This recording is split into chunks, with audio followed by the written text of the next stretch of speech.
महलू खां कह देव जी भिसकिस विद होय, ऐसी राय बताए दो, खुदा मिले हम सोए। राठौड़ महलू खां ने बात यूं पूछी विचार, झूठ साच बोरा करो तासु होय सुचियार। एक समय महलू खां अजमेर का सूबेदार और जोधपुर नरेश शांतल राव, ये दोनों ही जम्बेश्वर जी के पास ज्ञान के श्रवण के लिए आए। इससे पूर्व भी दोनों श्री देव जी का चरित्र देख चुके थे। इन दोनों महानुभावों को युद्ध से निवृत्त करके आपस में गुरु जम्बेश्वर जी ने सुलह करवाई थी। महलू खां ने आकर पूछा कि हे देव, आप हमें स्वर्ग प्राप्ति का उपाय बताइए जिससे खुदा की प्राप्ति हो सके। उसी समय दूसरा प्रश्न करने से पूर्व शांतल राव ने कहा, हे प्रभु, बिश्नोई मेरे गुरु भाई हैं। मैं ऐसा मानता हूँ कि ये लोग मुझे राज्य का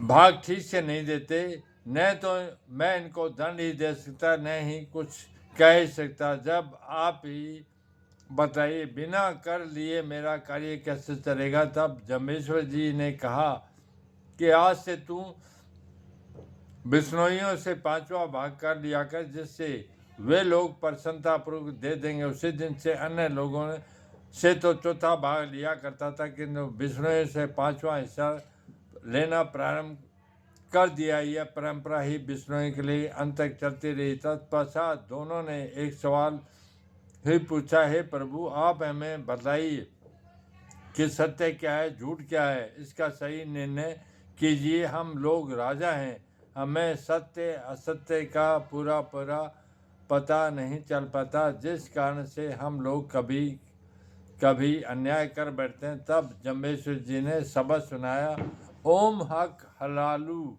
हक साचू कृष्णो, सुकृत अहलो न जाई।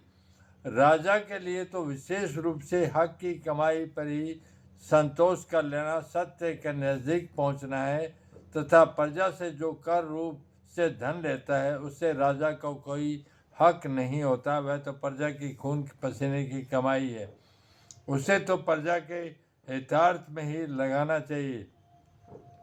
अनधिकार रूप से प्रजा का धन या अन्य किसी दूसरे राजा पर अधिकार करने की चेष्टा बेहक है। इसलिए अपनी मर्यादा सीमा में रहते हुए परिश्रम द्वारा जो धन प्राप्त होता है वही सच्चा है, जो सत्य के मार्ग से प्राप्त किया है। इस प्रकार से परिश्रम द्वारा किया हुआ सुकार्य व्यर्थ नहीं जाता, उसका फल अवश्य में प्राप्त होगा। देर हो सकती है किंतु अंधेर नहीं।